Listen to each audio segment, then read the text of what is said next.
maxkamadda ciidamada qalabka sida qaybta lixdamaad ayaa maanta xukun ku riday askari ka tirsanaa ciidamada maamul goboleedka Koonfur Galbeed kaasi oo lagu eedeeyay inuu dil u geystay wadayaasha mootobajaajka oo magaalada Baydhabo uu ku dilay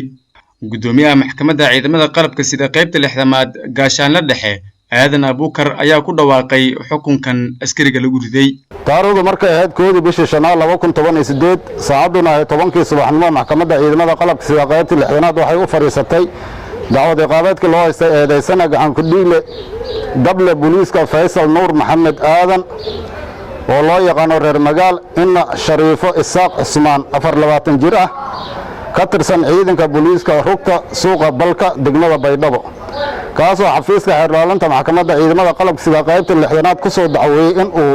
si bareer ah oo ula kaca u dilay taariikhdu markay ahayd 26 bishii Afraad 2018 marxuum la oran jiray Maxamuud Maxamed in Xabiibo Cabdi Maxamed 17 jir ahaa kadib markii uu hal xabbo AK47 ah oo afsaar ah kaga dhuftay xabadka asagoo saarna marxuumka mooto bajaaj ah oo uu waday Cabdiraxiim Xaaji Leesow Cali isla markiina marxuumka ugu geeriyooday dhaawacii ka soo gaaray isbitaalka guud ee gobolka Baay ee degmada Baydhabo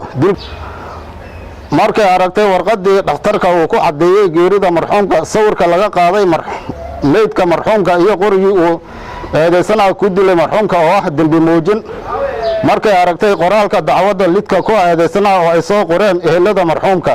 markay dhageysatay doodii qareenka oo ahayd in eedeysana loo naxariisto loona eego sifaalaha dambiga fududee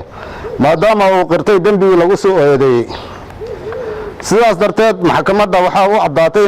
in dambiile gacan ku dhiile dable booliiska Faysal Nuur Maxamed Aadan oo loo yaqaan reer magaal uu yahay dambiile galay dambigii lagu soo oogay waxayna ku xukuntay dil toogasho ah oo ah qisaastii marxuum Maxamuud Maxamed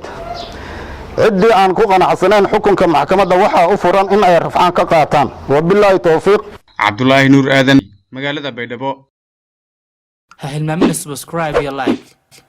say dhiirigelin inoogu noqoto muuqaalada cusub ee faa'iidooyinka iyo qiimaha leh ee joogta